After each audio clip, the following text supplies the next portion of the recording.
Thank you, Naki. Hi and Assalamualaikum everyone. My name is FATIN SOLEHAH.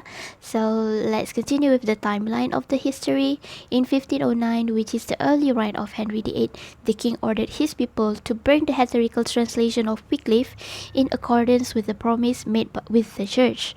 On 12 May 1521, all the confiscated scriptures were burned in a bonfire, and it was so big that it is said that the flame lights for 2 days.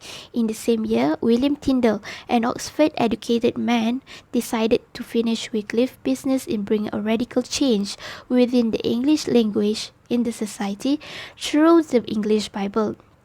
Therefore, in 1524, he left England and settled in Cologne, and he began the work of translating the New Testament.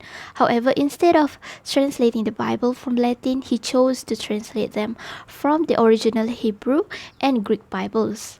By the year 1526, 6,000 printed scriptures were about to be smuggled into England. As the king found out about it, he ordered the coast to be guarded, all ships to be searched. Not only that, the bishop in England, who are the people of the church, bought the entire print run and burned them all. However, Tyndale is a genius. He used the money to print a better version of the Bible, which is in pocket-sized edition, and it is widely spread through the cities. At last, the people have their own English Bible, legal or not.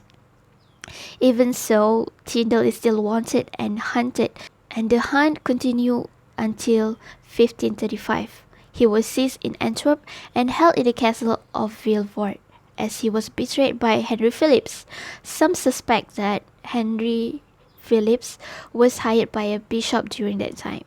In August 1536, he was found guilty and condemned to be burned to death. Later, on 6 October of the same year, he was executed by strangulation and was burned at the stake. In the beginning was that word, and that word was with God, and God was that word. The same was in the beginning with God. John chapter 1 verse 1 to 2.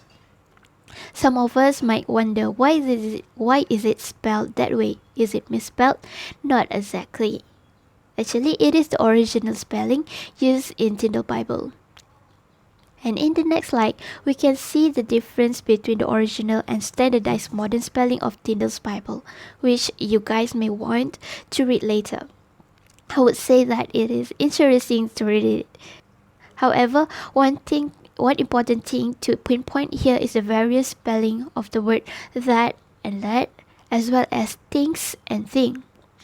Another interesting information to be highlighted are some of the words among the hundreds of words used by Tyndale in his Bible, which still be used until today. As I mentioned earlier, Tyndale translated his Bible from the original Greek and Hebrew Bibles. However, he faced some difficulties where he found there were certain Hebrew words and certain Greek words that had no equivalent direct meaning in English. But Tyndale was both imaginative and brave. Why?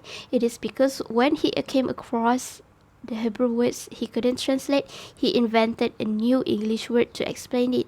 Among the new words that appear from the first time in Tyndale's Bibles are network, Thanksgiving, Passover, circumcise, birthright, whoremonger, and atonement. I guess that's all from me. I'll pass the floor to Aisha Nasuha.